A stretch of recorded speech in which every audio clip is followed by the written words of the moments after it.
And you shall know the truth, and the truth will make you free.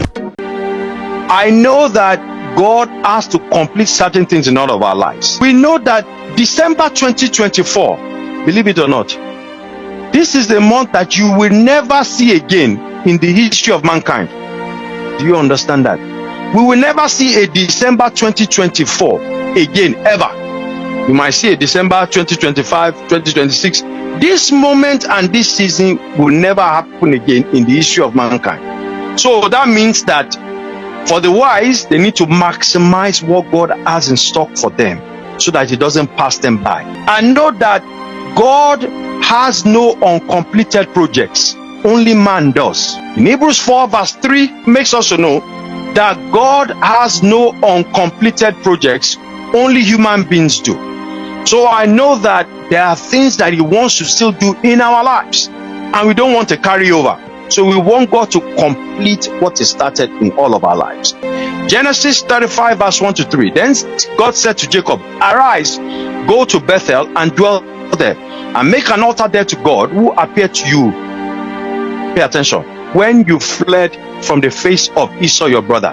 Next verse. And Jacob said to his household and to all who were with him, three things: put away the foreign gods that are among you, purify yourselves, and change your garments, and let us arise and go up to Bethel, and I will make an altar there to God, who answered me in the day of my distress, and has been with me in the way which I have gone. God is reminding us that if he's going to complete what he has started in our lives, if we are going to maximize what he has for this season in all of our lives, because without a shadow of a doubt, God wants to complete certain things in all of our lives in this December.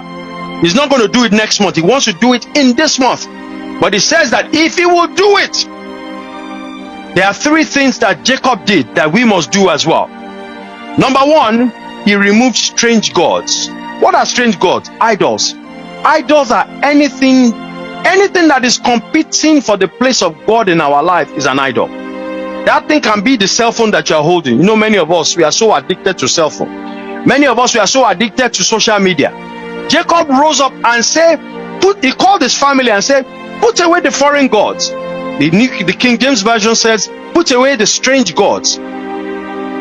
Those strange gods are also idols. Anything that is taking the time that you be spending with God is a strange god. So the number one thing that Jacob did was, he said, let's put that away. Number two, he said, let's clean up ourselves. Sanctification. 1 Thessalonians 4 verse 3 to 4, you can read it. He says, our sanctification is the will of the Lord. Let's purify ourselves. Let's remove every unclean thing in all of our lives. Then number three, the one that I love, Jacob said, change your garment. Garment represent a status in the spirit. When you see a king, they have a certain garment that they wear.